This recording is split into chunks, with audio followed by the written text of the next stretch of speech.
Hello everyone, welcome back to my channel. हम research topic पे बात कर रहे थे जिसमें हमने टाइप्स ऑफ रिसर्चेस का अपना थोड़ा बहुत सिलेबस देखा था। उसके बाद अब हम नेक्स्ट टॉपिक की तरफ बढ़ते हैं जिसमें हमारा है बेसिक रिसर्च और एक्शन रिसर्च में अंतर। ठीक है, तो हम आगे पढ़ेंगे। कल आपने बेसिक रिसर्च और प्योर रिसर्च के बारे में डिटेल में डिस्कस किया था। इसमें मैंने आपको basic research, pure research, fundamental research और अप्लाइड रिसर्च दोनों के बारे में बताया था और साथ ही साथ एक्शन रिसर्च के बारे में भी बताया था। तो अब हम इसमें देखेंगे कि दोनों रिसर्चेज में बेसिक अंतर क्या होता है। ठीक है, तो बेसिक रिसर्च जो है आपकी वो क्या होती है, आपकी डेवलप और टेस्ट एजुकेशनल थ्योरी। ठीक है, यानी कि कोई भी एजुकेशनल थ्योरी को बनाने और उनको डेवलप करने के लिए यूज़ होती है आपकी बेसिक रिसर्च। ठीक है, तो जो हमारी ये बेसिक रिसर्च है वो आपकी कोई भी सोच यानी कि थ्योरी बनाने के लिए हम यूज़ करते हैं। ठीक है, टेस्ट करने के लिए फिर उस थ्योरी को उसको डेवलप करने के लिए हम यूज़ करते हैं। ठीक है, जैसे मैंने आपको इंडक्टिव और डिडक्टिव में बताया था कि पहले हम थ्योरीज बनाते हैं। ठीक है, इंडक्टिव के चलते साथ फिर हम डिडक्टिव में क्या करते हैं, उस थ्योरी को और भी ज़्यादा पक्का करते हैं। ठीक है, तो यही हमारा है बेसिक रिसर्च क्या काम करता है, थ्योरी बनाने का काम करता है। ठीक है, तो इसके बाद आपका एक्शन रिसर्च में क्या है, ये आपका solution of problem in specific content. ये आपका किसी एक पर्टिकुलर कंटेंट पे समाधान ढूंढने पे काम करता है। जैसे कि अगर मुझे देखना है कि आपका जो कोई पर्टिकुलर ब्रांड प्रोडक्ट्स है, जैसे कि पहले बहुत सारे कोल्ड ड्रिंक्स आती थी पर अब वो नहीं चलती, तो मुझे देखना है कि आखिर क्या रीज़न से कि जो मेरा ब्रांड प्रोडक्ट्स है वो इस समय मार्केट में बहुत अच्छा नहीं चल रहा है। ठीक है, तो उसके लिए मैं क्या करूँगी, अब मैं 2-3 साल वाली बेसिक रिसर्च, इतनी बड़ी रिसर्च तो नहीं लगाऊंगी ना, तो मैं छोटी सी एक रिसर्च अपनी 2-3 महीने की मैं लगा लूँगी, जिसमें मैं लोगों से पता करूँगी कि भाई क्या रीज़न से कि अब मेरी कोल्ड क्रीम जो है वो इतनी मार्केट में लोग नहीं खरीद रहे हैं। ठीक है, तो एक मार्केट सर्वे सा छोटा मैं कर लूँगी। उसमें जो बहुत ज़्यादा बड़े बड़े स्टेप्स हैं, जैसे कि मैंने आपको अपनी सबसे पहली वाली यूनिट्स में दिखाया था, वीडियो में दिखाया था, जिसमें मैंने आपको ये बताया था कि हम एक पूरा इंट्रोडक्शन का चैप्टर बनाते हैं, फिर रिव्यू ऑफ लिटरेचर का चैप्टर बनाते हैं। तो इसमें हम एक्शन रिसर्च में सब स्किप कर देते हैं, सीधे सीधे हम अपनी प्रॉब्लम बताते हैं। प्रॉब्लम के बाद हम अपना डेटा कलेक्ट करके उसका फाइंडिंग्स जो है वो निकाल देते हैं। ठीक है, तो यही है एक्शन रिसर्च, हमारी क्विक रिसर्च होती है। ठीक है, need intensive training in the research method, research basic research में। ठीक है, बेसिक रिसर्च में क्या है, आपको जो प्रॉपर आपको रिसर्च करनी आनी चाहिए। ठीक है, यानी कि आपको क्या है, रिसर्च के सभी मेथड, सभी तरीके, इसीलिए आपको रिसर्च मेथडोलॉजी का सब्जेक्ट पढ़ाया जाता है एमएससी में भी और बीएससी में भी। ठीक है, उसका रीज़न यही है कि आपको प्रॉपर पूरी ट्रेनिंग दी जाती है रिसर्च मेथडोलॉजी में, क्योंकि आपको हर तरीके से रिव्यू ऑफ लिटरेचर कलेक्ट करना सिखाया जाएगा, आपको बिब्लियोग्राफी लिखनी सिखाई जाएगी, बिल्कुल ट्रेन किया जाएगा, आपको डेटा कलेक्शन में ट्रेन किया जाएगा। तो यहाँ पे आप एक ट्रेन पर्सन की हमें ज़रूरत होती है, एक ट्रेनिंग दी जाती है आपको बेहतर तरीके से बेसिक रिसर्च में। जो आप देखोगे तो आपको एमएससी और जो आपके पीएचडी का सिलेबस है वो एक तरीके से ट्रेनिंग देने का ही काम कर रहा है। ठीक है, इसके बाद एक्शन रिसर्च है। एक्शन रिसर्च में लिमिटेड ट्रेनिंग नीडेड होती है, कि इसमें आपको बहुत ज़्यादा ट्रेनिंग की जरूरत नहीं है, क्योंकि सीधे सीधे क्या करना है, आपने बस जाकर के डेटा कलेक्ट करके आ जाना है, फिर उसको उसकी फाइंडिंग्स निकाल देनी है। आपको पता चल जाएगा कि भाई आपकी जो कोल्ड क्रीम है वो बहुत ही ऑयली होती है, जबकि आजकल क्या है, कई तरह की नॉन स्टिकी कोल्ड क्रीम जो है मार्केट में आ रही है, तो ऑयली वाली क्यों बिकेगी। ठीक है, तो इसीलिए आपको एकदम अपने फाइंडिंग्स जो है वो पता चल जाएंगी। तो यहाँ पे आपको लिमिटेड की यहाँ पे आपको ट्रेनिंग की बहुत ज़्यादा जरूरत नहीं है, तो लिमिटेड ट्रेनिंग से भी आपका काम चल जा रहा है। यहाँ पे आपको बहुत ज़्यादा एक्सपर्ट इंसान नहीं चाहिए डेटा कलेक्ट करने के लिए एक्शन रिसर्च में। ठीक है, तो जबकि आपको अगर बेसिक रिसर्च करनी है पूरी, तो इसके लिए आपको कोई एक्सपर्ट यानी कि कोई ट्रेंड पर्सन इसके लिए चाहिए होता है। ठीक है, फिर है बेसिक रिसर्च में selection of problem by many methods. ठीक है, यहाँ पे क्या कर सकते हो, आपके पास प्रॉब्लम का सिलेक्शन करने के लिए बहुत सारे मेथड्स आपके पास होते हैं। ठीक है, यानी कि आपके बहुत सारे मेथड्स होंगे अपनी प्रॉब्लम को सिलेक्ट करने के लिए। आपको अपना टॉपिक डिसाइड करने के लिए बहुत सारे ऑप्शंस मिल जाएंगे, टॉपिक डिसाइड करने के बहुत सारे मेथड मिल जाएंगे। लेकिन यहाँ तो आपका identify problem during teaching process, मतलब जब आप कोई काम कर रहे हो तभी आप कोई प्रॉब्लम को फाइंड आउट कर लोगे। ठीक है, जैसे कि आपने क्लासेस शुरू की, आपने देखा है कि शुरू के 1 मंथ में ही आपकी क्लास की अटेंडेंस बहुत गिर रही है, तो आप हो सकता है बच्चों को आपको पढ़ाना पसंद ना हो, है ना, तो आप क्या करोगे, छोटी सी रिसर्च निकालोगे, उन बच्चों से पूछोगे कि भाई क्यों चले जाते हो, उनसे डेटा कलेक्ट करोगे कि आप क्यों नहीं मेरी क्लास में पढ़ते हो। आपको बताएंगे कि आप बहुत बोर पढ़ाते हो भाई, इसलिए हम चले जाते हैं। तो कुछ ऐसा मेथड वो आपको पता चल जाएगा कि आपको अपनी टेक्निक्स में, पढ़ाने की टेक्निक्स में थोड़े चेंजेस करने हैं, ताकि क्या हो, आपको बच्चे जो हैं आपकी क्लास में टिके। ठीक है, तो यही है identifying problem during teaching learning. ठीक है, जो भी आप काम कर रहे हो, जो भी आपकी प्रोसेस चल रही है, उसी में आप अपनी प्रॉब्लम को आइडेंटिफाई कर लेते हो, फिर उसका छोटा सा समाधान लेकर के उस प्रॉब्लम को दूर करने की कोशिश करते हो। ठीक है, आज के स्टेप बाय स्टेप ये काम चलते हैं हर स्टेप पे। अगर आप देखोगे तो हर लेवल पे, हर ऑर्गेनाइजेशन में ये चलती रहती है एक्शन रिसर्च, ठीक है। छोटे छोटे प्रोजेक्ट्स के रूप में, फाइंडिंग्स के रूप में हमें समाधान मिलता है, प्रॉब्लम्स निकल के आती है, कैसे हम अपने काम को और भी ज़्यादा इम्प्रूव करें। तो छोटी छोटी एक्शन रिसर्च आजकल सभी ऑर्गेनाइजेशन में चलती रहती हैं, ठीक है। फिर है आपका हाईली स्पेसिफिक हाइपोथेसिस, ठीक है। इसकी जो हाइपोथेसिस होगी वो बहुत अच्छी स्पेसिफिक हाइपोथेसिस आप बनाओगे। हाइपोथेसिस हम अभी आगे बात करेंगे कि हाइपोथेसिस होती क्या अपने नेक्स्ट लेक्चर में। हाइपोथेसिस कुछ नहीं होती है, मैंने अपना एक टॉपिक बनाया है कि दोनों बच्चों के आपके जो एकेडमिक अचीवमेंट है वो आपके क्लासरूम अटेंडेंस को इफेक्ट करता है, ठीक है। ये मेरा टॉपिक है कि उनके बीच में मुझे रिलेशनशिप निकालना है, ठीक है। तो एक आंसर मैं अपना पहले से ही सोच के रख लूँगी, जिसको हम क्या बोलते हैं, हाइपोथेसिस बोलते हैं, अपने टॉपिक से रिलेटेड, ठीक है। जैसे कि मैं पहले से ही सोच लूँगी कि हाँ भाई दोनों के बीच में रिलेशनशिप है या फिर नहीं है, ठीक है। तो बाद में या तो रिलेशनशिप निकल के आएगा या फिर नहीं निकल के आएगा, ठीक है। तो वही क्या कहलाती है, हाइपोथेसिस कहलाती है, ठीक है। तो इसमें हाईली स्पेसिफिक हाइपोथेसिस होती है। इसमें जो हमारी प्रॉब्लम है वही हाइपोथेसिस की तरह हम उसको प्रॉब्लम को ही इस तरीके से बनाते हैं कि वो हाइपोथेसिस की तरह ही काम कर देती है, ठीक है। अभी हम नेक्स्ट लेक्चर में हाइपोथेसिस बनाना सीखेंगे, किस तरीके से हम बनाते हैं, ठीक है। तो अभी के लिए आप सिर्फ हाइपोथेसिस को समझ जाइए। उसके बाद डिटेल्ड रिव्यू ऑफ लिटरेचर। इसमें आपको रिव्यू ऑफ लिटरेचर करने की जरूरत है भाई, जो मैंने आपको फर्स्ट रिसर्च में बताया था रिव्यू ऑफ लिटरेचर क्या होता है, तो उसमें देख लेना आप। तो हम इसमें डिटेल्ड रिव्यू ऑफ लिटरेचर करेंगे, जबकि इसमें जो आपका है no need of review of literature, इसमें रिव्यू ऑफ लिटरेचर की कोई भी ज़रूरत नहीं होती है, क्योंकि आपको सीधे बस अपनी प्रॉब्लम का समाधान निकालना है। तो बहुत ज़्यादा आपको अपनी प्रॉब्लम को एक्सप्लेन नहीं करना है, ठीक है। ये क्या है, आपका लार्ज सैंपल मेथड है। लार्ज सैंपल मेथड पे है ये, ठीक है। इसमें आपको ज़्यादा सैंपल लेना होगा, या आपको छोटे मोटे सैंपल पे हो जाएगा, ठीक है। सिंपल और छोटे सैंपल पे आप इस पे काम कर सकते हो, क्योंकि लोकल स्पेसिफिक है ना फाइंडिंग्स। अब अगर आपको बेसिक रिसर्च में ये देखना है कि आपकी जो क्लासरूम अटेंडेंस है वो आपके रिजल्ट को कैसे इफेक्ट करती है, तो बेसिक रिसर्च में क्या करोगे, आप पूरे इंडिया के लोगे, ठीक है। बेसिकली इंडिया के हर स्टेट से कुछ आपने सोचा कि मैं 500 लोगों पे काम करूँगी, ठीक है। तो सबसे पहले आप इंडिया के सारे स्टेट्स को डिवाइड करोगे, फिर उन सारे स्टेट्स में से हर स्टेट से थोड़े थोड़े बच्चे लोगे, ठीक है। तो इस तरीके से आपका क्या होगा, डेटा सही तरीके से आप डेटा को एनालिसिस करोगे। तो बेसिक रिसर्च में करेंगे, बेसिक रिसर्च या अप्लाइड रिसर्च। लेकिन एक्शन रिसर्च में क्या करेंगे, एक्शन रिसर्च में बेसिकली मैं देखूंगी कि मेरे कॉलेज में, मेरे खुद के कॉलेज में क्या रीजन है कि बच्चे जो है इतने फेल हो रहे हैं, ठीक है। तो जब मैं वो सब अपने कॉलेज में कर रही हूँ तो वो क्या हो जाएगी, एरिया स्पेसिफिक हो जाएगी, ठीक है। एरिया स्पेसिफिक हो जाएगी, बस मुझे अपने कॉलेज का समाधान निकालना है कि रिजल्ट इतना खराब क्यों जा रहा है, ठीक है। तो वो क्या हो जाएगी वहाँ पे, इसलिए सिंपल और आपका स्मॉल सैंपल हो जाएगा कि बस मेरे क्लास में फेल होते जा रहे हैं बच्चे, तो मुझे अपनी कॉलेज का देखना है कि भाई मेरे बच्चे इसलिए फेल हो रहे हैं क्योंकि वो क्लास में कम आते हैं, ठीक है। तो फिर इसके बाद है बेसिक रिसर्च में है आपका वेल थॉट एक्सपेरिमेंटल डिज़ाइन। पूरा एक्सपेरिमेंटल डिज़ाइन यानी कि जो भी आपका प्रोसीजर होगा, रिसर्च करने का तरीका होगा, वो बहुत अच्छा सोच समझ के बनाया जाता है, और इसमें बहुत ज़्यादा नहीं होता, ठीक है। इसमें बहुत ज़्यादा आपको एक्सपेरिमेंटल डिज़ाइन पे कुछ नहीं सोचना, आपको क्या करना है, बस सिंपल अपना डेटा कलेक्ट करके लेके आना और अपने जो क्वेश्चन हैं, जो प्रॉब्लम्स है, उसका समाधान लेके आना है, ठीक है।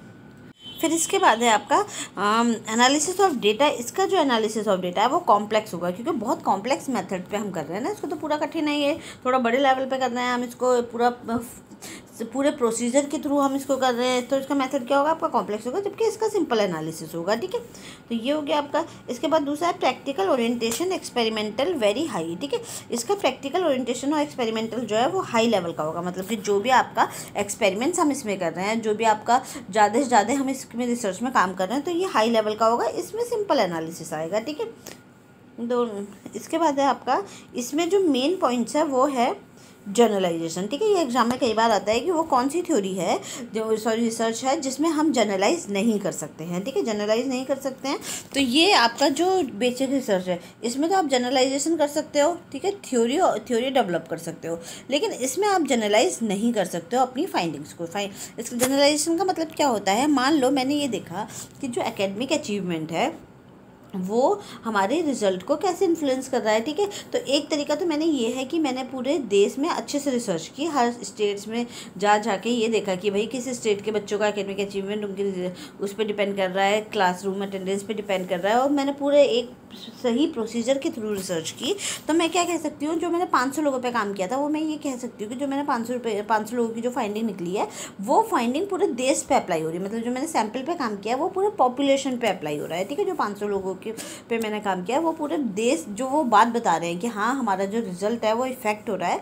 तो वो पूरा देश बोल रहा है उस बात को, तो उसको क्या बोलते हैं, जनरलाइजेशन। जब हम क्या करते हैं, जो हमारे सैम्पल की जो फाइंडिंग्स है वो हम किस पे अप्लाई कर देते हैं, पॉपुलेशन पे अप्लाई कर देते हैं। तो बेसिक रिसर्च में हम इसको अप्लाई कर सकते हैं, लेकिन हम इसमें अप्लाई नहीं कर सकते एक्शन रिसर्च में। क्यों? क्योंकि एक्शन रिसर्च में तो मैं बहुत छोटे लेवल पे कर रही हूँ ना, और एक एरिया स्पेसिफिक है, वो लोकल लेवल पे कर रही हूँ कि जब बस मैं अपने कॉलेज का देख रही हूँ, ठीक है। मैंने ये बात पहले ही कह दी कि मुझे बस मेरे कॉलेज का रिजल्ट से मतलब है, मुझे बाकी नहीं मतलब, मेरे कॉलेज के बच्चों का रिजल्ट अच्छा नहीं आ रहा, मुझे बस इस पर काम करना है। तो फिर मैं इसे देश में नहीं अप्लाई कर सकती ना, क्योंकि मैंने बिल्कुल लोकल लेवल पर काम किया है, एक पर्टिकुलर लोकल पे, एक पर्टिकुलर एरिया पे काम किया है।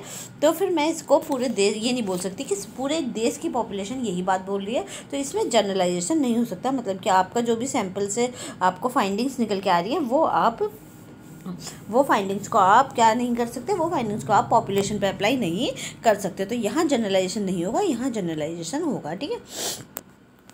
फिर है फाइंडिंग आर लोकल स्पेसिफिक, ठीक है। यहाँ की जो फाइंडिंग्स है वो क्या होंगी, लोकल स्पेसिफिक होंगी, ठीक है। क्योंकि इसीलिए जनरलाइज नहीं कर सकते हम, क्योंकि फाइंडिंग्स क्या है, बस मैंने अपने शहर के तो एक छोटे से उसमें काम किया है ना, तो यहाँ की फाइंडिंग्स क्या है, लोकल स्पेसिफिक होंगी, ठीक है। फिर है रिजल्ट एप्लीकेशन ब्रॉड, ठीक है। इसका जो रिजल्ट का जो एप्लीकेशन है वो ये है कि जनरलाइजेशन आपका बड़ा है, यानी कि आप जो अपने रिजल्ट को है बड़े लेवल पे अप्लाई कर सकते हो, लेकिन इसका जो है इसका नैरो है, ठीक है। इसका क्या है, रिजल्ट एप्लीकेशन क्या होगा, इसका नैरो होगा। क्यों? क्योंकि वही है, आपका लोकल एरिया है तो आप बहुत छोटी जगह पे, नैरो का मतलब होता है छोटी जगह पे, ठीक है। छोटा है, कम है, ठीक है। तो नैरो इसका है तो कम जगह पे हम इसको अप्लाई कर सकते हैं, पूरे देश में अप्लाई नहीं कर सकते या पूरे पॉपुलेशन पे अप्लाई नहीं कर सकते। हम ये नहीं कह सकते कि जो हमारी फाइंडिंग्स आई है वो पूरी दुनिया बात कर रही है उस फाइंडिंग्स को, ठीक है, हमारे एक्शन रिसर्च में, ठीक है। क्योंकि एरिया लोकल एरिया स्पेसिफिक है ना, तो इसमें एक्शन रिसर्च से बहुत कई बार क्वेश्चन आता है, इसमें पूछा जाता है कि वो कौन सी रिसर्च है जो प्रॉब्लम स्पेसिफिक होती है, क्विक रिजल्ट देती है, वो कौन सी रिसर्च है जो हम पर्टिकुलर लोकल एरिया के प्रॉब्लम को, मार्केट रिसर्च भी कहते हैं, आप इसको मार्केट की किसी पर्टिकुलर प्रॉब्लम को स्पेसिफाई करके उसका समाधान ढूंढते हैं, ठीक है। तो वो सब क्या है, एक्शन रिसर्च है। और ये भी पूछा जाता है कि वो कौन सी रिसर्च है जिसमें जनरलाइजेशन नहीं होता है, ठीक है। तो ये हो गई आपकी एक्शन रिसर्च। अब हमारी नेक्स्ट रिसर्च है एक्सपेरिमेंट रिसर्च, ठीक है। एक्सपेरिमेंट रिसर्च में बहुत इंपॉर्टेंट है, इसमें से कई बार क्वेश्चन बनते हैं, ठीक है। तो एक्सपेरिमेंट रिसर्च में क्या है, ये तो आपकी होगी ना, बेसिक रिसर्च और प्योर रिसर्च वाला क्लियर हो गया। अब नेक्स्ट जो आपकी है रिसर्च वो है एक्सपेरिमेंट रिसर्च, ठीक है। एक्सपेरिमेंट रिसर्च में क्या होता है कि आपका जब आपने देखा होगा लैब में लोग लैब कोट पहन करके वाइट कलर का कुछ केमिकल्स डाल करके, तो वो सब क्या है, वो एक्सपेरिमेंट रिसर्च है। अगर वो केमिकल बिल्कुल एग्जैक्ट डालेंगे, बिल्कुल नाप तोल के डालेंगे, तो उनका जो भी रिएक्शन है वो कंप्लीट होगी। लेकिन उन्होंने थोड़ा भी केमिकल HCl या कोई भी केमिकल उन्होंने थोड़ा बहुत ज़्यादा डाल दिया, तो उनकी जो आपने देखा होगा टेस्ट ट्यूब जो होती है वो फूट भी जाती है कभी कभार, ठीक है। तो वो क्या है, अगर इसलिए क्या होता है, एक्सपेरिमेंट रिसर्च में हर चीज़ नपी तुली होती है, ठीक है, बिल्कुल कंट्रोल होती है। तो इसी को हम क्या बोलते हैं, एक्सपेरिमेंट रिसर्च बोलते हैं, जो हम लैब्स में करते हैं, ठीक है। तो इसमें एक्सपेरिमेंट रिसर्च के क्या क्या है, एक तो एक्सपेरिमेंट रिसर्च का है, सबसे पहला है एक्सट्रीमली स्पेसिफिक, ठीक है, बिल्कुल कंट्रोल होती है ये, ठीक है। एक्सट्रीमली स्पेसिफिक, ठीक है। एक्सट्रीमली स्पेसिफिक का मतलब क्या है कि बिल्कुल हर चीज़ में आप इसमें पर्टिकुलर डालोगे, कोई एक इंच भी, एक पॉइंट भी आपका ज़्यादा इधर उधर नहीं होना चाहिए, ठीक है। स्ट्रॉन्ग कंट्रोल ओवर वेरिएबल, ठीक है। वेरिएबल का मतलब क्या होता है कि जो भी आप रिएक्शन कर रहे हो उसके हर पॉइंट पर आपका क्या होगा, स्ट्रॉन्ग कंट्रोल होगा, ठीक है। तो हमारे पास वेरिएबल दो होते हैं, इंडिपेंडेंट वेरिएबल और हमारा दूसरा है डिपेंडेंट वेरिएबल, ठीक है। मोटे मोटे हमारे पास दो तरह के वेरिएबल होते हैं, अभी इसका आगे पूरा चैप्टर है। तो मान लो मुझे ये देखना है कि जो न्यूट्रिटिव फूड है, ठीक है, उसका इफ़ेक्ट क्या होता है हेल्थ पे, ठीक है। तो अगर हम ये देखेंगे कि न्यूट्रिटिव फूड, मान लो मुझे कॉम्प्लान का इफ़ेक्ट देखना है हेल्थ पे, ठीक है। तो मैं क्या करूँगी, मैं दो ग्रुप बनाऊँगी। एक ग्रुप तो मैं ऐसा बनाऊँगी जो मेरा क्या है, कंट्रोल ग्रुप है, ठीक है। और एक ग्रुप में ऐसा बनाऊँगी जो एक्सपेरिमेंट ग्रुप है, यानी कि मैंने 100 बच्चे ले लिए, 100 बच्चों को एक ही एज ग्रुप के 100 बच्चे लिए, जिसमें से 100 बच्चों का एक ग्रुप बनाया, 100 बच्चों का एक ग्रुप बनाया, ठीक है। तो उनमें से 100 बच्चों को मैं कॉम्प्लान पिला रही हूँ, 100 बच्चों को कॉम्प्लान नहीं पिला रही हूँ, ठीक है। तो फिर क्या हो गया, पहले मैंने कॉम्प्लान पिलाने से पहले उनकी हाइट मेज़र कर ली, फिर जब मैंने उनको 1 साल कॉम्प्लान पिलाया उसके बाद मैंने उनकी हाइट मेज़र करी, ठीक है। तो ये क्या होगा, इसमें आपका देखोगे कि जो आपका कंट्रोल ग्रुप है, यानी कि जिन्हें हमें कॉम्प्लान नहीं पिलाया उनको उनकी हाइट भी देखेंगे और जिन्हें कॉम्प्लान पिला रहे हैं उनकी हाइट भी देखेंगे, ठीक है। तो बाद में हमारी फाइंडिंग्स निकल के आ जाएंगी कि आपका जो कॉम्प्लान है, और बाकी चीज़ें हमें इसमें ना बहुत ध्यान देनी पड़ेंगी कि बाकी ईटिंग हैबिट्स भी उनकी सेम हो, बिल्कुल एक जैसा खाना दिया जाए उन्हें। नहीं तो फिर क्या पता जो कॉम्प्लान नहीं पी रहे हैं पर उनको कोई और न्यूट्रिशनल फूड मिल रहा है, ठीक है। तो हमें खाना वाना सब कुछ इक्वल देना पड़ेगा, एक्सरसाइज इक्वल देनी पड़ेगी, ये भी देखना पड़ेगा क्योंकि जीन्स भी लगभग एक जैसे हों, उसके बाद हमें कॉम्प्लान का इफेक्ट जो है वो देखने को मिलेगा। तो ये सब क्या है, ये कंट्रोल सेटिंग है, ठीक है। तो इस तरीके का एक्सपेरिमेंट हमारे एक्सपेरिमेंट रिसर्च में होता है। अब इसमें जो न्यूट्रिटिव फूड है इसको हम बोलेंगे इंडिपेंडेंट वेरिएबल, और जिस पे हम और इसका इफेक्ट हम जिस पे देख रहे हैं उसको बोलेंगे हम डिपेंडेंट वेरिएबल, ठीक है। मतलब हम क्या देख रहे हैं कि न्यूट्रिटिव फूड या फिर कॉम्प्लान का जो इफेक्ट है वो बच्चों की हेल्थ पे कैसा पड़ता है। तो ये जो हमारा न्यूट्रिटिव फूड हो गया ये हमारा इंडिपेंडेंट वेरिएबल है, और जो इफेक्ट ऑफ हेल्थ है वो हमारा डिपेंडेंट वेरिएबल है, ठीक है।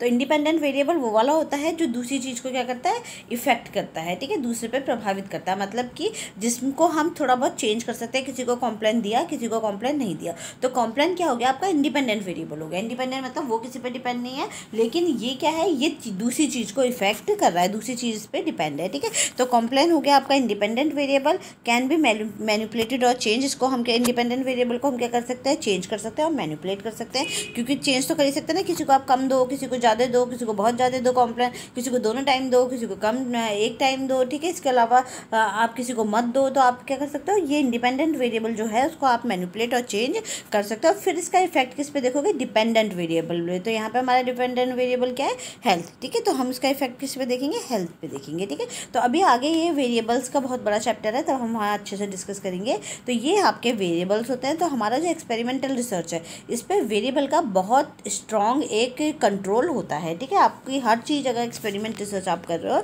तो आपकी हर पॉइंट्स को, हर वेरिएबल को आपको क्या करना होगा, कंट्रोल करके चलना होगा, ठीक है। नहीं तो अगर आप देखो, अगर आप कोई ऐसा न्यूट्रिशन फूड ले रहे हो जिससे कि आपका जो दूसरा कॉम्प्लान है उसका उससे भी ज़्यादा इफेक्ट कर दे रहा है, तो हम कॉम्प्लान के इफेक्ट को कैसे देखेंगे ना। तो ठीक है, इतना समझ में आया। अब है एक्सपेरिमेंटल रिसर्च में क्या होगा, स्ट्रॉन्ग कंट्रोल ओवर वेरिएबल, ठीक है। जो आपके वेरिएबल्स हैं उनके ऊपर हाई कंट्रोल रखता है एक्सपेरिमेंटल रिसर्च में, ठीक है। फिर सिस्टमेटिक साइंटिफिक अप्रोच सबसे अच्छी है ये, ठीक है। सबसे ज़्यादा साइंटिफिक अप्रोच जो है इसी में हम यूज़ करते हैं, बिल्कुल सिस्टमेटिकली चलते हैं, ठीक है। तो इसके रिसर्च के जो आंसर आएंगे वो बिल्कुल एक्यूरेट टाइप आएंगे, ठीक है, क्योंकि आपने बिल्कुल एक एक चीज़ इसमें कंट्रोल की है। आपने जो वो 100 बच्चे हैं, मान लो आप किसी हॉस्टल में रह रहे हो, ठीक है, हॉस्टल के बच्चों को लिया आपने जहाँ पे उनकी ईटिंग हैबिट सेम है, एक जैसे मैस में वो खाना खा रहे हैं, ठीक है। वहाँ आपने एक ग्रुप को कॉम्प्लान पिलाया, एक को नहीं पिलाया। तो जिनको नहीं पिलाया वो आपके क्या होंगे, वो आपके कंट्रोल ग्रुप होंगे। जिनको पिला रहे हो, जिन पे आप एक्सपेरिमेंट कर रहे हो, वो आपका एक्सपेरिमेंट ग्रुप होगा, ठीक है। तो वहाँ पे आप एक एक चीज़ कंट्रोल कर सकते हो, उनके एक्सरसाइज, सुबह उठने का टाइम, फिजिकल वर्क भी देखो तो हॉस्टल में बच्चों का लगभग सबका एक जैसा ही रहता है, तो हर चीज़ आप उसकी कंट्रोल कर सकते हो। तो ये बहुत एक्यूरेट टाइप होती है ये वाली रिसर्च, ठीक है। इसमें क्या होगा, आप दो variable between two variable in research, ठीक है। ये आपकी एक्सपेरिमेंट रिसर्च किस पे होती है, दो वेरिएबल के बीच में होती है, ठीक है। आप इसमें दो वेरिएबल के बीच में इफेक्ट और रिलेशनशिप देखते हो बिल्कुल साइंटिफिकली, ठीक है। फिर है आपका extended version of causal research, ठीक है। ये आपकी एक आगे रिसर्च है, कॉज एंड इफेक्ट रिसर्च है आपकी कॉजल रिसर्च, उसका एक एक्सटेंडेड वर्जन है, उसका भी बेहतर रूप है ये। वेरिएबल हमारे पास दो तरह के हैं, इंडिपेंडेंट वेरिएबल, डिपेंडेंट वेरिएबल, अभी देखे थे हमने। तो इंडिपेंडेंट वेरिएबल क्या है, जो रिसर्चर के द्वारा क्या हो जाता है, जिसे हम रिसर्चर के द्वारा क्या कर सकते हैं, मैनिपुलेट कर सकता है। रिसर्चर अपने हिसाब से उसे चेंज कर सकता है, किसी को कॉम्प्लेन दिया किसी को नहीं दिया, ठीक है। तो इंडिपेंडेंट वेरिएबल को वो चेंज कर सकता है, जबकि और डिपेंडेंट वेरिएबल पे वो क्या कर सकता है, उसका इफेक्ट मेजर करेगा, मापेगा कि कितने इंच इफेक्ट हुआ है, कैलकुलेट करेगा और कंपेयर करेगा, ठीक है। तो हम इंडिपेंडेंट वेरिएबल पे आप क्या करोगे, डिपेंडेंट वेरिएबल पे आप इंडिपेंडेंट वेरिएबल के इफेक्ट को मेजर करोगे, मापोगे कि कितना इंच पे इफेक्ट पड़ा, उसको मेजर कर सकते हो आप, कैलकुलेट कर सकते हो कि कितना परसेंट है, कितना कैलकुलेट, आप उसमें पूरी कैलकुलेशन लगा सकते हो, और साथ ही साथ कंपेयर कर सकते हो कि किसी ने जो कॉम्प्लान पी रहा है वो और जो कॉम्प्लान नहीं पी रहा है उनका कंपैरिजन आप इसमें दिखा सकते हो, बिल्कुल डेटा के साथ, ठीक है, एग्जैक्ट डेटा के साथ, कैलकुलेशन के साथ, ठीक है। तो ये क्या है, ये आपका डिपेंडेंट वेरिएबल है। फिर इसके बाद है क्रिएट हाइपोथेसिस, में आप हाइपोथेसिस बनाओगे, ठीक है। अभी मैं आगे बताऊंगी हाइपोथेसिस कैसे बनाते हैं, ठीक है। स्पेसिफिक रिसर्च डिज़ाइन, इसकी रिसर्च डिज़ाइन बहुत स्पेसिफिक और बिल्कुल एग्जैक्ट होती है, ठीक है। ये रिसर्च का ट्रू फॉर्मेट है। इसमें सबसे अच्छी फाइंडिंग्स निकल के आएंगी, ठीक है। सबसे अच्छी जो रिसर्च का एग्जैक्ट जो रिसर्च मानी जाएगी वो यही मानी जाएगी हमारी एक्सपेरिमेंटल रिसर्च, ठीक है। ये क्वांटिटेटिव रिसर्च होती है। क्वांटिटेटिव रिसर्च क्यों, आप एक एक चीज़ मेजर कर रहे हो ना, बिल्कुल पॉइंट टू पॉइंट आप मेजर कर रहे हो और उसको उनको आप मेंशन भी कर सकते हो मेजरमेंट्स को, ठीक है। तो ये बिल्कुल क्वांटिटेटिव होती है। आप बिल्कुल बता दोगे कि कितना परसेंट जो है वो हमारा कॉम्प्लान पीने से हाइट इंक्रीज़ हुई है और कितने बच्चों की नहीं हुई है, ठीक है। तो ये आप इसमें बता सकते हो।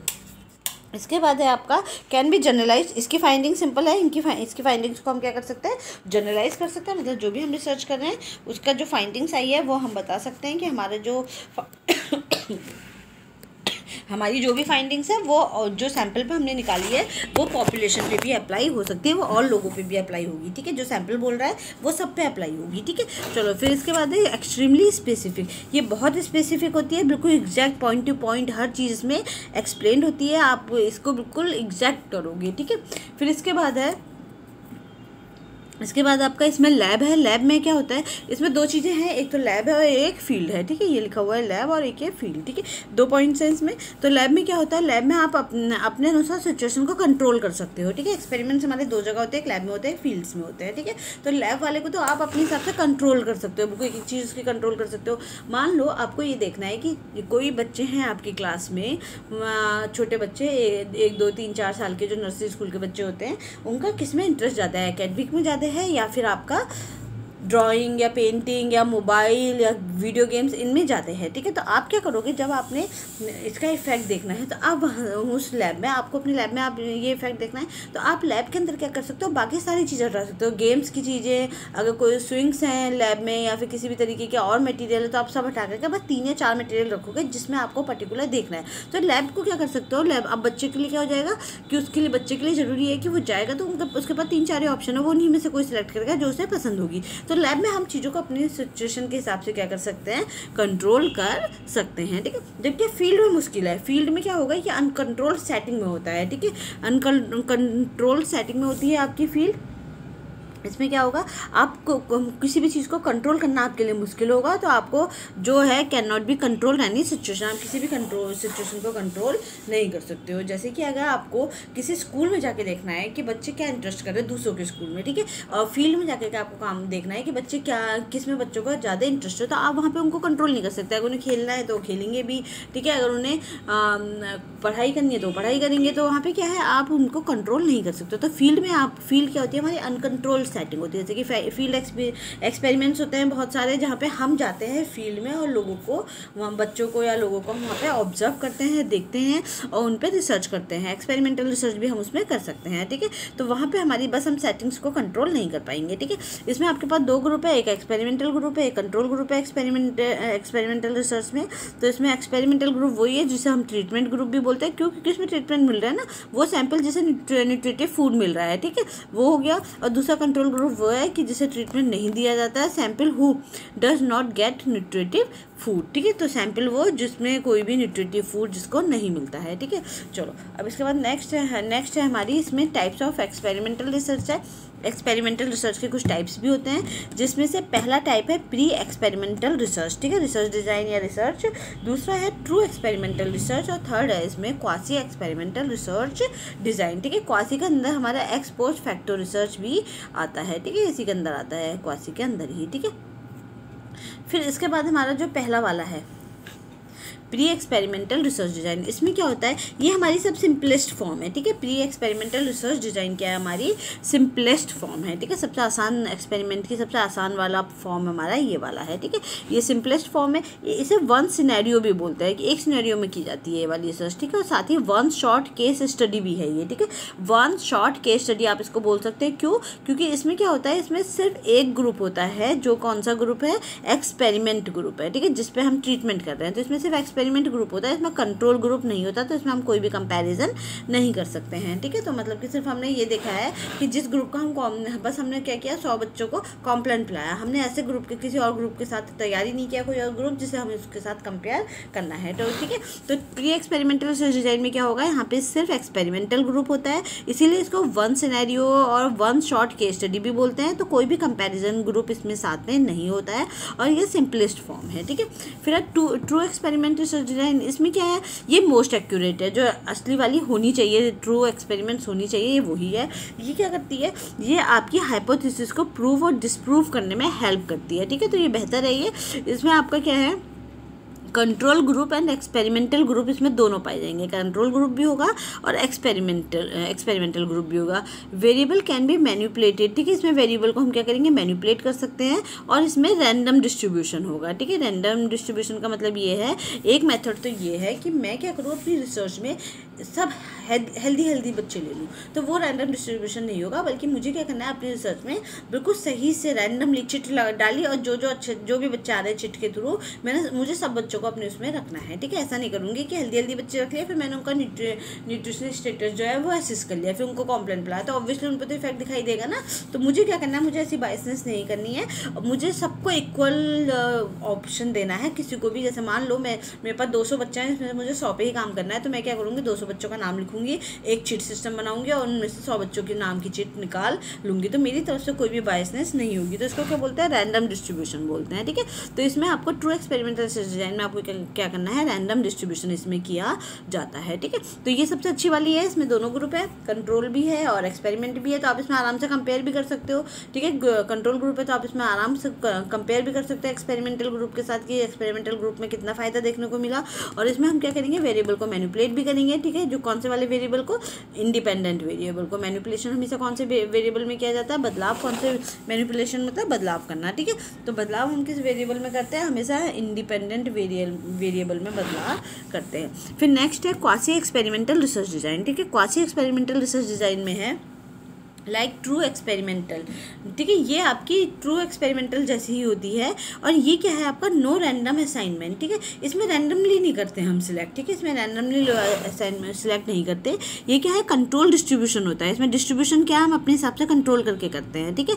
जो भी हम सैंपल ले रहे हैं, जो भी काम कर रहे हैं, हम कंट्रोल डिस्ट्रीब्यूशन में करते हैं। और ये किस में होती है, फील्ड सेटिंग में होती है। सोशल साइंस और नेचुरल सेटिंग में हम इसको यूज़ करते हैं। एग्जाम में आया हुआ है कि कौन सी वाली जो रिसर्च है वो आपकी फील्ड सेटिंग में होती है, तो कौन सी वाली एक्सपेरिमेंटल रिसर्च होती है आपकी फील्ड सेटिंग में, क्वासी एक्सपेरिमेंटल रिसर्च डिजाइन आपकी फील्ड्स में होती है। जब आप बाहर जा रहे हो, अपनी लैब से बाहर काम कर रहे हो, फील्ड्स में जाके काम कर रहे हो, यानी कि सोशल साइंस और नेचुरल सेटिंग में फील्ड वाली होती है, ठीक है। क्वासी एक्सपेरिमेंटल रिसर्च डिजाइन बोलते हैं। तो ऐसा आता है एग्जाम में, कौन सी वाली है इसमें रिसर्च डिजाइन, जो आपकी फील्ड्स में होती है, ठीक है, जो आपकी फील्ड में होती है। सोशल साइंसेस में कौन सी हो रही है, क्वासी एक्सपेरिमेंटल रिसर्च डिजाइन में। सोशल साइंस मतलब जहाँ पे आप एग्जैक्ट नहीं कैलकुलेट कर सकते हो, आपको ऑब्जर्व करना है, समझना है चीज़ों को, फिर उनको समझाना है, ठीक है। तो वो आपकी क्या है, सोशल साइंसेस के थ्रू होती है, ठीक है। फिर है इसका एक एग्जाम्पल जो है, क्वासी एक्सपेरिमेंटल का एक एग्जाम्पल है एक्स पोस्ट फैक्टो रिसर्च, ठीक है। X post facto research. X post facto research क्या होते हैं आपके, ये आपका क्वासी का ये एक्सपेरिमेंटल है, ये रेट्रोस्पेक्टिव होती है। रेट्रोस्पेक्टिव मतलब एक ऐसी रिसर्च हम करेंगे जो पहले हो चुकी है, ठीक है। यानी कि कोई किसी ऐसी घटना पे हम जब एक्सपेरिमेंटल लगा रहे हैं जो पहले हो चुका है, ठीक है। जैसे पोस्टमार्टम स्टडी भी हम इसे बोलते हैं। तो अब जो पहले हो चुका है उसमें तो हम इंडिपेंडेंट वेरिएबल को मैनिपुलेट नहीं कर सकते ना, फिर तो हम किसी भी चीज़ को में बदलाव नहीं कर सकते। वो तो फ्यूचर पास्ट में ये घट चुकी है वो घटना, तो हम उसमें बदलाव नहीं कर सकते। तो इसमें क्या करेंगे, हम इंडिपेंडेंट वेरिएबल में कोई भी मैनिपुलेशन हम नहीं कर सकते। तो जो जैसा है उसको वैसे का वैसे ही हमें क्या करना होता है, एक्सपेरिमेंट के थ्रू बताना है। जो ऑलरेडी हो चुका है और उसके पीछे के रीज़न समझने का प्रयास हम एक्सपेरिमेंट्स के थ्रू करते हैं, ठीक है। ये लेस कॉस्टली होती है और टाइम कंज्यूमिंग भी होती है, ज़्यादा टाइम बर्बाद नहीं होता है इसमें और कम पैसे में हो जाती है, ठीक है। Established cause and effect relationship, इसमें हम ये देखने की कोशिश करते हैं कि आपका जो भी हुआ था वो क्यों हुआ था, किस कारण से हुआ था, ठीक है। इसको समझने की कोशिश करते हैं एक्सपेरिमेंट्स के थ्रू, ठीक है। तो ये क्या है, ये आपका एक्स पोस्ट फैक्टो रिसर्च है। ये आता है एग्जाम में कि ये कौन सी रिसर्च है जो आपकी पहले हो चुकी है, वो कौन सी रिसर्च है जो पहले घट गई है, हम उसके बाद जब इवेंट हो चुका है, जो भी घटना है वो हो चुकी है, उसके बाद हम उस पर एक्सपेरिमेंटल रिसर्च कर रहे हैं, तो वो कौन सी रिसर्च है, वो आपकी एक्स पोस्ट फैक्टो रिसर्च होती है। एक्स पोस्ट फैक्टो रिसर्च वो होती है। और ये रेट्रोस्पेक्टिव है। रेट्रो का मतलब क्या होता है, जो जैसे रेट्रो सॉन्ग्स होते हैं ना जो पुराने ज़माने के, ठीक है। तो ये पुराना है, यानी कि जो पास्ट में हो चुका है उस पर हम काम कर रहे हैं, ठीक है। बहुत पास्ट में भी नहीं, लेकिन जो हो चुका है, घट चुका है, उस घटना पे हम एक्सपेरिमेंटल रिसर्च लगा रहे हैं। तो इसमें हम किसी भी तरीके से इंडिपेंडेंट वेरिएबल पे काम को मैनिपुलेट नहीं करेंगे। जैसे पोस्टमार्टम रिसर्च, कोई मर गया है, उसके बाद आप उसकी पोस्टमार्टम कर रहे हो, ठीक है, आप उसके मरने का कारण देख रहे हो एक्सपेरिमेंट्स के थ्रू, ठीक है। तो वो क्या होगा, वो आपका आ गया एक्स पोस्ट फैक्टो रिसर्च, ठीक है। उसमें आप मैनिपुलेशन तो कुछ नहीं कर सकते, बस जो हुआ है एक्सपेरिमेंट्स के थ्रू आप उसे समझने की कोशिश करते हो, ठीक है। तो ये हो गई आपकी एक्स पोस्ट एक्सपेरिमेंटल रिसर्च। तो ये टोटल आपके एक्सपेरिमेंटल रिसर्च के टाइप्स हैं, और वो आपकी क्या थी, एक्सपेरिमेंटल रिसर्च का एक बेसिक इंट्रोडक्शन था। फिर नेक्स्ट रिसर्च है आपकी डिस्क्रिप्टिव रिसर्च, ठीक है। डिस्क्रिप्टिव रिसर्च क्या होती है, इसमें क्या करता है, कोई, जैसे हमने पहले भी देखा था जब हम टाइप्स ऑफ रिसर्च का चार्ट देख रहे थे, तब हमने ये देखा था कि डिस्क्रिप्टिव रिसर्च में कोई भी इवेंट है, कोई भी चीज़ है, कोई भी व्यक्ति है, कोई भी घटना हुई है, उसको ऐसा का ऐसा ही हम क्या करते हैं, डिस्क्राइब करते हैं, उसकी व्याख्या करते हैं, ठीक है। बिल्कुल ऐसा का जैसा का तैसा हम उसे समझने की कोशिश करते हैं, ठीक है। तो वो क्या हो गई, आपकी डिस्क्रिप्टिव रिसर्च हो गई, ठीक है। तो good for describe present situation, जो भी आपकी स्थितियां हैं, प्रेजेंट सिचुएशन है, उसको डिस्क्राइब करने में आपको हेल्प मिलती है, ठीक है। तो ये क्या है, आपको प्रेजेंट सिचुएशन को डिस्क्राइब करने में आपकी हेल्प ये करता है, ठीक है। कंडक्ट कंपैरिजन, इसकी साफ नहीं आ रही है पिक, ठीक है। तो कंडक्ट कंपैरिजन, इसमें आप कंपैरिजन भी कर सकते हो दो चीज़ों में, ठीक है। ये ऐसा है और दूसरी वाली चीज़ ऐसी है, ठीक है। तो आप जैसे को तैसा जब आप करते हो व्हाट, ठीक है, ऐसा का ऐसा ही आप उसे एक्सप्लेन कर देते हो, ठीक है। जैसे कि आप देखो किसी कोई आपने वो देखा होगा, जब डॉक्टर क्या करता है, कोई क्राइम सीन पे जाते हैं जब पुलिस वाले, तो वो उसको ऐसा का ऐसा ही डिस्क्राइब करने की कोशिश करते हैं जो भी वहाँ पे हुआ होता है, ठीक है। तो वो क्या है, कंपैरिजन को कंडक्ट करना, एक्सप्लेन एग्जिस्टिंग फिनोमिना, ठीक है। जो भी आपका एग्जिस्टिंग फिनोमिना है, इस समय जो परिस्थिति चल रही है, जो भी आपकी घटनाएं हैं, उनको ऐसा का ऐसा ही आप क्या कर रहे हो, एक्सप्लेन करके समझा रहे हो। कुछ भी चेंज नहीं किया आपने, बस जैसा है वैसा का वैसा ही आपने एक्सप्लेन कर दिया, ठीक है। Describe the characteristic of behaviour of the population and phenomena, ठीक है। कोई भी पॉपुलेशन है, कोई भी व्यक्ति है, कोई भी इंसान है, कोई भी ग्रुप है, कोई भी फिनोमिना है, कोई भी घटना है, कोई घटना हुई है, जैसे अभी कोविड आया था, कोविड को ऐसा का ऐसा ही जब हमें एक्सप्लेन करने लगेंगे, ठीक है। तो डिस्क्राइब द कैरेक्टरिस्टिक्स और behaviour of the population and phenomena, ठीक है। तो बिल्कुल ऐसा का ऐसा ही जब आप किसी कैरेक्टरिस्टिक्स को डिस्क्राइब कर रहे हो, किसी की भी के बिहेवियर को डिस्क्राइब कर रहे हो, पॉपुलेशन को, सैम्पल को, किसी को भी उनके बिहेवियर को डिस्क्राइब कर रहे हो, तो वो क्या कहलाएगा, आपका डिस्क्रिप्टिव रिसर्च में आएगा, ठीक है। इसके बाद नेक्स्ट है focus on what and what happen. आप किस पर फोकस करते हो कि क्या हुआ था, ठीक है, उस पर फोकस करते हो, ठीक है। क्या था, क्या हुआ था, इस पर आप इसमें मेन फोकस करते हो। तो एक्सप्लेन करोगे जैसे का तैसा, ठीक है, बिल्कुल वैसे का वैसा ही आप किसी चीज़ को एक्सप्लेन करते हो। ये क्वालिटेटिव और क्वांटिटेटिव दोनों में हो सकती है ये वाली रिसर्च, ठीक है। क्वालिटेटिव क्या था, जो आप नंबर्स की बात भी आप इसमें डिस्क्राइब कर सकते हो, और आप इसमें कैरेक्टरिस्टिक्स, गुण, इन सब चीज़ों को भी डिस्क्राइब कर सकते हो। अनकंट्रोल वेरिएबल है, यहाँ पे वेरिएबल कोई भी कंट्रोल हम नहीं करेंगे, क्यों, क्योंकि डिस्क्राइब रिसर्च है ना, हमें जैसे का तैसा डिस्क्राइब करना है, तो हम किसी भी वेरिएबल को, किसी भी पॉइंट को कंट्रोल नहीं करेंगे, जो जैसा है उसको वैसा का वैसा ही डिस्क्राइब करेंगे, ठीक है। तो no control and change over variable, तो किसी भी वेरिएबल में यहाँ कोई भी बदलाव नहीं किया जाएगा, ठीक है। फिर है ऑब्जर्वेशनल मेथड, ठीक है। ऑब्जर्वेशनल मेथड है, इसके एग्जांपल्स क्या क्या हैं, ऑब्जर्वेशनल मेथड केस स्टडीज का एग्जांपल है, सर्वे मेथड है, और ऑब्जर्वेशनल रिलेटेड जो भी मेथड होते हैं, ठीक है। जैसे आपका क्या है, केस स्टडी मेथड क्या होता है, आपने क्या किया, केस स्टडी मेथड में आप क्या करोगे कि कोई मान लो मैं किसी पतंजलि की केस स्टडी कर रही हूँ, तो पतंजलि के बारे में इन डेप्थ स्टडी करूँगी, बिल्कुल गहराई में जाके उनकी एक एक चीज़ की स्टडी मैं करूँगी, तो उसको बोलते हैं केस स्टडी, ठीक है। कोई भी आप टॉपिक ले लो, जैसे कि मैं अपने स्टूडेंट्स का टॉपिक ले लूँ कि कुछ बच्चे ले लिए मैंने, उनकी मैं केस स्टडी कर रही हूँ, तो मैं उनके बारे में ज़्यादा से ज़्यादा जानने की कोशिश करूँगी, तो उसे बोलते हैं केस स्टडी, ठीक है। तो ये इसमें आप केस स्टडी का मेथड ले सकते हो। सर्वे मेथड, लोगों के पास जा जाके पूछना। ऑब्जर्वेशन रिलेटेड मतलब दूर बैठे बैठे आप एक एक चीज़ जो है वो ऑब्जर्व करते रहो, अपने हिसाब से उसको डिस्क्राइब कर दो, ठीक है। Observational method. इसके बाद statistical in nature. Statistical in nature होती है, मतलब किसी ना किसी चीज़ से क्या है, कोई भी इसकी प्रकृति क्या होती है, इसका नेचर क्या होता है, ये स्टैटिस्टिकल होती है, मतलब आप इसमें बिल्कुल एग्जैक्ट चीज़ों को बता सकते हो, ठीक है। ऐसे कैसे ही क्योंकि कर रहे हो ना, कोई भी चीज़ अपना आप मैनिपुलेट तो कर नहीं रहे हो। जैसे कि आपका क्या है, एग्जाम्पल है CID एपिसोड फॉरेंसिक टीम, ठीक है। जो आपकी फॉरेंसिक टीम काम करती है CID ऑफिस, CID एपिसोड में जो CID आप देखते हो दया वाला, उसमें आप देखते हो कि वो हर चीज़ को समझने की कोशिश करते हैं कि क्या हुआ होगा अगर कोई क्राइम हुआ है तो वो क्या है, उनकी जो फॉरेंसिक टीम है वो एक एक चीज़ को समझने की कोशिश करती है। तो वही क्या है, आपका डिस्क्रिप्टिव रिसर्च है। इसके अंदर क्रॉस सेक्शनल रिसर्च आती है, ठीक है, क्रॉस सेक्शनल रिसर्च और आपकी जो दूसरी है, दोनों रिसर्च आएंगी, ठीक है। इसमें क्रॉस सेक्शनल रिसर्च भी आप कर सकते हो, कंडक्ट रिसर्च है डिफरेंट टाइम्स, ठीक है।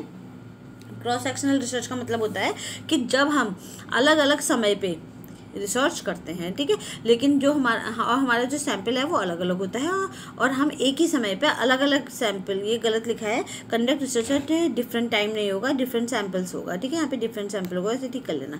तो डिफरेंट सैंपल्स पे जब हम काम करते हैं तो उसको क्या बोलते हैं, क्रॉस सेक्शनल रिसर्च बोलते हैं। ये भी हम आगे डिटेल में और पढ़ेंगे, ठीक है। The basis for further research, ठीक है, ये क्या है, ये आपकी आगे की रिसर्चेस के लिए क्या होता है, बेसिस होता है। जैसे हमारा प्योर रिसर्च था, ठीक है, क्योंकि चीज़ों को समझने में हेल्प मिलती है इससे आपको, ठीक है। द रिस्पोंडेंट कैरेक्टरिस्टिक्स डिफाइन, ठीक है, जो भी आपकी रिस्पोंडेंट है जिस पे भी आप काम कर रहे हो उसके कैरेक्टरिस्टिक्स को आप क्या करते हो, डिटेल में डिफाइन करते हो, ठीक है। मेजर डेटा ट्रेंड्स, आप क्या करोगे, डेटा ट्रेंड्स को मेजर करोगे, जो भी चल रहा है आसपास, ठीक है, जो भी चल रहा है उसको क्या करोगे, मेजर करोगे, उसे समझने की कोशिश करोगे, ठीक है। वैलिडेट एग्जिस्टिंग कंडीशन, ठीक है, जो भी आपकी एग्जिस्टिंग कंडीशन है, आजकल की जो कंडीशन है उसे क्या करोगे, और वैलिडेट करोगे कि हाँ भाई ये ठीक चल रही है या नहीं चल रही है, उसको उसमें एक्यूरेसी ढूंढोगे, कितना सही है और कितना गलत है, ठीक है। इसके बाद है आपका आफ्टर डिस्क्रिप्टिव रिसर्च। जब आप डिस्क्रिप्टिव रिसर्च लगा रहे हो तो उसके बाद आप कौन सी रिसर्च लगा सकते हो, डिस्क्रिप्टिव रिसर्च के बाद आप डेटा कलेक्ट करके एनालिटिकल रिसर्च भी लगा सकते हो। जो भी आपने डिस्क्राइब किया है उसको बहुत अच्छे से आप डिटेल में एनालिसिस भी कर सकते हो, ठीक है। तो डिस्क्राइब करने, एनालिटिकल रिसर्च भी क्या होती है, डिटेल में चीज़ों को एनालिसिस करना।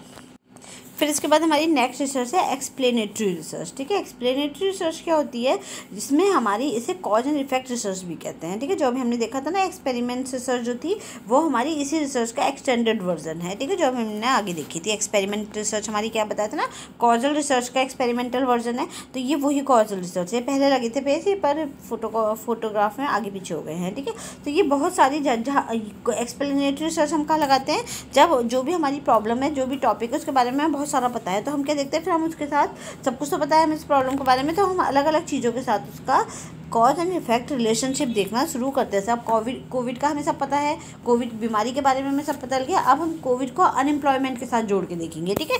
तो ये क्या है, कॉज एंड इफेक्ट रिलेशनशिप हम इसमें देखते हैं, तो कॉजल रिसर्च भी से बोलते हैं। इसमें क्या है, इसमें आपके जो दो वेरिएबल हैं, ठीक है, जो दो वेरिएबल हैं, ये वाले आप देखो, जो दो वेरिएबल हैं उनका आपस में रिलेशनशिप हम इसमें चेक करते हैं, ठीक है। दो वेरिएबल का आपस में रिलेशनशिप हम देखते हैं कि एक वेरिएबल दूसरे वेरिएबल को किस तरीके से इफेक्ट कर रहा है, ठीक है। तो वो क्या हो गया आपका, रिलेशनशिप बिटवीन टू एस्पेक्ट और टू वेरिएबल, ठीक है, यानी कि दो एस्पेक्ट और दो वेरिएबल के बीच में रिलेशनशिप देखते हैं कि उनका जो रिलेशनशिप है, एक इंडिपेंडेंट वेरिएबल दूसरे जो डिपेंडेंट वेरिएबल है उसको किस तरीके से इफेक्ट उस पर डाल रहा है, ठीक है। फिर है आपका कॉजल रिसर्च हो गया। वाई एंड हाउ का जवाब इसमें देखेंगे कि आखिर हो क्यों रहा है भाई ये काम, ठीक है, वाई और हाउ कैसे हो रहा है, ठीक है, क्यों हो रहा है। Helpful in find of problem, helpful in find of problem, problem को फाइंड करने में ये हेल्प करता है, ठीक है। प्रोवाइड कंक्लूजन एविडेंस, ठीक है, ये आपको क्या दे रहा है, ये भी आपको कंक्लूजन एविडेंस देता है कि फाइनली आपको पता चलेगा कि ये जो चीज़ है आपको किस तरीके से इफेक्ट कर रही है, ठीक है। फिर है हेल्पफुल अंडरस्टैंड प्रॉब्लम मोर, ठीक है, ये क्या करता है, आपकी जो प्रॉब्लम है उसको और भी ज़्यादा समझने में हेल्प करता है। इंक्रीज अंडरस्टैंडिंग, ठीक है, अंडरस्टैंडिंग बढ़ाता है। बेटर कंक्लूजन देता है, अच्छा कंक्लूजन ये वाली रिसर्च देती है। जैसे कि डज स्मोकिंग कॉज कैंसर, क्या जो आपका स्मोकिंग है उसके चलते क्या आपको क्या हो सकता है, कैंसर हो सकता है, ठीक है। तो स्मोकिंग आपको कैंसर को इफेक्ट करती है या नहीं करती है, तो ये इसका एक एग्जाम्पल है, ठीक है। तो ये क्या है, ये आपका एक्सप्लेनेटरी है। जब हम कॉज एंड इफेक्ट रिलेशनशिप देखते हैं कि एक चीज़ है, जैसे कि मैं देखूँ effect of classroom attendance on academic achievement, ठीक है, तो वो क्या हो जाएगा, वो हमारा एक्सप्लेनेटरी हो जाएगा कि हम जो क्लासरूम अटेंडेंस है, जो क्लास में बच्चे प्रेजेंट होते हैं उनके रिजल्ट पे इफेक्ट देख रहे हैं, ठीक है। तो ये आपकी किस में आएगी, एक्सप्लेनेटरी रिसर्च में आएगी। इसके अंदर एक्सप्लेनेटरी रिसर्च में क्या क्या आपके मेथड्स यूज़ कर सकते हो आप इसमें, एक तो literature research by internet and library, आप एक तो इसमें देख सकते हो लाइब्रेरी में जा कर के, इंटरनेट में जा कर के आपकी जो भी रिसर्च है उसको आप डिटेल में लिटरेचर रिव्यूज़ का कर सकते हो, ठीक है। लिटरेचर रिव्यू क्या होता है, हमारी जैसी रिसर्च से रिलेटेड कितनी रिसर्च हुई है उनके बारे में देखना, पढ़ना और समझना, ठीक है, वो लिटरेचर रिव्यू होता है। ये है आपकी in depth study of every single problem. Her single problem का क्या कर सकते हो आप, इन डेप्थ स्टडी, डिटेल में स्टडी कर सकते हो उसके हर एस्पेक्ट को, कि वो प्रॉब्लम किस किस चीज़ किससे इफेक्ट हो रही है और किस किस चीज़ को इफेक्ट कर रही है। ठीक है, फोकस ग्रुप रिसर्च है ये। आप इसमें फोकस ग्रुप रिसर्च कर सकते हो, एक पर्टिकुलर ग्रुप पे आप फोकस करके ये वाली एक्सप्लेनेटरी रिसर्च कर सकते हो। ठीक है, केस एनालिसिस रिसर्च, ठीक है, केस को एनालिसिस करके ये रिसर्च की जा सकती है। इन डेप्थ इंटरव्यू आप इसमें ले सकते हो। व्यक्ति को स्पेसिफिक सब्जेक्ट पे ज्ञान होता है जिससे जानकारी प्राप्त करना। ठीक है, इन डेप्थ स्टडी क्या होता है, व्यक्ति को स्पेसिफिक सब्जेक्ट पे ज्ञान होता है, कोई व्यक्ति है उस सब्जेक्ट पे बहुत ज़्यादा ज्ञान है, तो हमें क्या करना है, उससे वो ज्ञान लेना है। ठीक है, तो जो आपके एक्सपर्ट्स हैं इन शॉर्ट। ठीक है, तो ये एक्सप्लेनेटरी रिसर्च आपकी ये होती है। इसे अच्छे से पढ़ लेना। वैसे इसमें से कुछ आता नहीं है, कॉज एंड इफेक्ट रिलेशनशिप पूछ सकता है वो आपसे। ठीक है, फिर है एक्सप्लोरेटरी रिसर्च। ठीक है, एक्सप्लोरेटरी रिसर्च हम कब करते हैं, जब हमारी जो प्रॉब्लम है वो बिल्कुल भी क्लियर नहीं होती। ठीक है, डिस्क्रिप्टिव रिसर्च हम तब करेंगे जब हमारी प्रॉब्लम थोड़ी बहुत क्लियर है। ठीक है, एक्सप्लेनेटरी रिसर्च हम कब करेंगे, जब हमारी प्रॉब्लम पूरी तरीके से क्लियर है, हमें सब कुछ अपनी प्रॉब्लम के बारे में पता है। फिर है एक्सप्लोरेटरी रिसर्च हम कब करेंगे, जब हम अपनी प्रॉब्लम में नहीं जानते। जैसे कि एकदम से जब कोविड आया तो कोविड के बारे में किसी को नहीं पता होगा, तो उस समय कौन सी रिसर्च हुई थी, उस समय एक्सप्लोरेटरी रिसर्च हुई थी, जिन्होंने कोविड के बारे में सब कुछ समझने की कोशिश की थी। ठीक है, एक्सप्लोर प्रॉब्लम, इसमें क्या करता है, हम अपने प्रॉब्लम को, यानी कि जैसे हमने कोविड को ही समझने की कोशिश की थी, बाद में हमने देखा कि जब हम कोविड के बारे में सब कुछ समझ गए तो हमने देखा कि कोविड ने किस किस चीज़ को इफेक्ट किया है। ठीक है, फिर हम दूसरे स्टेप्स पे आए थे। नॉट प्रोवाइड डायरेक्ट सोल्यूशन, लेकिन ये डायरेक्ट सोल्यूशन आपको नहीं देता। पहले आप क्या करोगे, पहले आप कोविड के बारे में समझोगे, पर आपने उसके मेडिसिन और उसके वैक्सीन जो है वो बाद में बनाने शुरू किए। ठीक है, यूज फॉर क्रिएट हाइपोथेसिस, ये क्या करता है, आपके हाइपोथेसिस को बनाने क्रिएट करने में हेल्प करता है। फिजिबिलिटी स्टडी और पायलट स्टडी पे ये काम, इसको क्या बोलते हैं, फिजिबिलिटी स्टडी और पायलट स्टडी इसको बोलते हैं हम, किसको, एक्सप्लोरेटरी रिसर्च को। ठीक है, इसके बाद नेक्स्ट है आपका हिस्टोरिकल रिसर्च। हिस्टोरिकल रिसर्च होती है जो भी आपका लास्ट में हो चुका है। ठीक है, यानी कि पास्ट में हो चुका है। जैसे कि मैं अकबर के ज़माने की रिसर्च करूँ कि उस समय लोगों का क्या रहन सहन था, किस तरीके के वो कपड़े पहनते थे, तो वो किस में आएगी, वो आपकी हिस्टोरिकल रिसर्च में आएगी। ठीक है, जैसे कि अभी हमने एक्सपोस्ट फैक्टर देखी थी ना, वो भी एक तरीके की क्या है, उसको भी कह सकते हैं, क्योंकि वो भी एक तरीके की आपकी हिस्टोरिकल रिसर्च जैसी ही है। ठीक है, तो ये क्या, बस उसमें हम साइंटिफिक रिसर्च लगा रहे हैं। ठीक है, तो ये आपका है हिस्टोरिकल रिसर्च। एक तरीके से आपका जो लिटरेचर रिव्यू है वो आपके हिस्टोरिकल रिसर्च का ही एक एग्जांपल है। ठीक है, लिटरेचर रिव्यू, तो इसमें आपका ये आपकी क्वालिटेटिव रिसर्च होती है हिस्टोरिकल रिसर्च, क्योंकि क्या है, अगर मुझे देखना है कि पहले वर्क के टाइम पे किस तरीके की जो महिलाएं थी उनका रहन सहन कैसा था, तो मैं किस पे देखूंगी, तो मैं उस चीज़ को, अब उस समय के तो सब लोग जा चुके हैं ना, कोई है नहीं,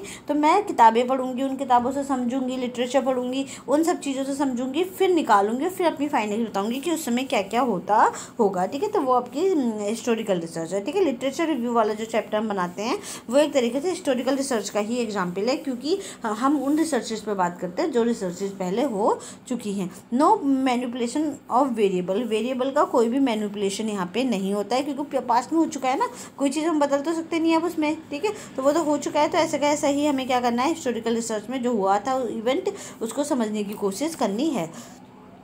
स्टडी पास्ट इवेंट, जो पास्ट में हो चुका है, हिस्ट्री में हो चुका है, उसको हम समझने की कोशिश करते हैं। इंटरप्रेट फैक्ट्स, ठीक है, जो हुए होंगे, जो फैक्ट्स होंगे उनका अनुमान लगाने की कोशिश करते हैं।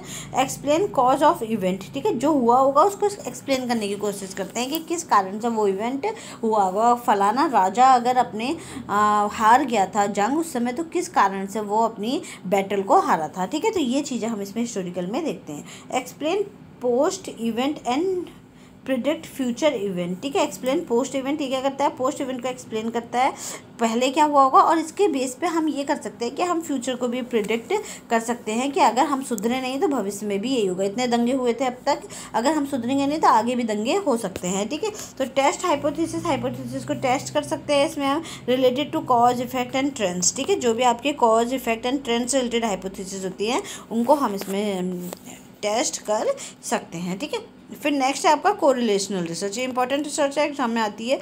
तो जैसे आपकी कॉज एंड इफेक्ट थी ना, उसमें हम क्या कर देते हैं, एक इफेक्ट कॉज और इफेक्ट देख रहे थे। इसमें हम कॉज एंड इफेक्ट नहीं देखते, बस दो वेरिएबल्स के बीच में क्या देखते हैं, रिलेशनशिप, एसोसिएशन या इंटरडिपेंडेंसी हम उसमें देखते हैं। एक दूसरे पे किस तरीके से वो डिपेंडेंट है या नहीं है, उनके बीच में कोई रिलेशनशिप हाँ या है या नहीं है, किस तरीके से वो जुड़े हुए हैं, ठीक है। तो कोरिलेशन रिसर्च में क्या होता है, एग्जाम्पल है are family environment and marriage attitude related, क्या हमारा फैमिली इन्वायरमेंट और जो मैरिज एटीट्यूड है वो एक दूसरे से रिलेटेड है क्या, ठीक है। तो ये क्या कहलाएगा, ये आपकी कोरिलेशनल रिसर्च कहलाएगी, ठीक है। कि अगर मैं बोलूँ are smoking is related to cancer, ठीक है, तो ये क्या बन जाएगी, इज रिलेटेड टू कैंसर, ठीक है। तो ये क्या बन जाएगी आपकी ये आपकी कोरिलेशनल रिसर्च बन जाएगी, ठीक है। इसमें हाँ या ना आएगा कि भाई दोनों के बीच में कोई रिलेशनशिप है या फिर नहीं है, ठीक है। तो relationship between two variable association independence हम देखते हैं। नॉन एक्सपेरिमेंटल रिसर्च है, ठीक है, नॉन एक्सपेरिमेंटल रिसर्च है, इसमें हम एक्सपेरिमेंट्स नहीं कर रहे, ठीक है। इसमें हम सिर्फ रिलेशनशिप देख रहे हैं, किसी भी वेरिएबल में कुछ चेंजेस वगैरह हम नहीं कर रहे हैं, ठीक है। अब क्या है इसमें, अब रिलेशनशिप बिटवीन टू वेरिएबल हैं measure by the correlation coefficient. अब इसमें हम दो वेरिएबल को मेजर करते हैं, ठीक है। जब हम दो वेरिएबल को मेजर कर रहे हैं बाय कोरिलेशन कोएफिशिएंट, ठीक है। तो कोरिलेशन कोएफिशिएंट क्या है, इसका मेथड है मेजर करने का, ठीक है, स्टेट्स का। तो इसमें रेंज क्या होती है, -1 से +1 तक, ठीक है। तो इसमें रेंज क्या हो जाएगी, -1 से +1 तक इसकी रेंज हो जाती है, ठीक है। तो इसकी रेंज कितनी है हमारी, -1 से +1। अब इसके अंदर दो रिलेशनशिप हैं, पॉजिटिव कोरिलेशन और नेगेटिव कोरिलेशन, ठीक है।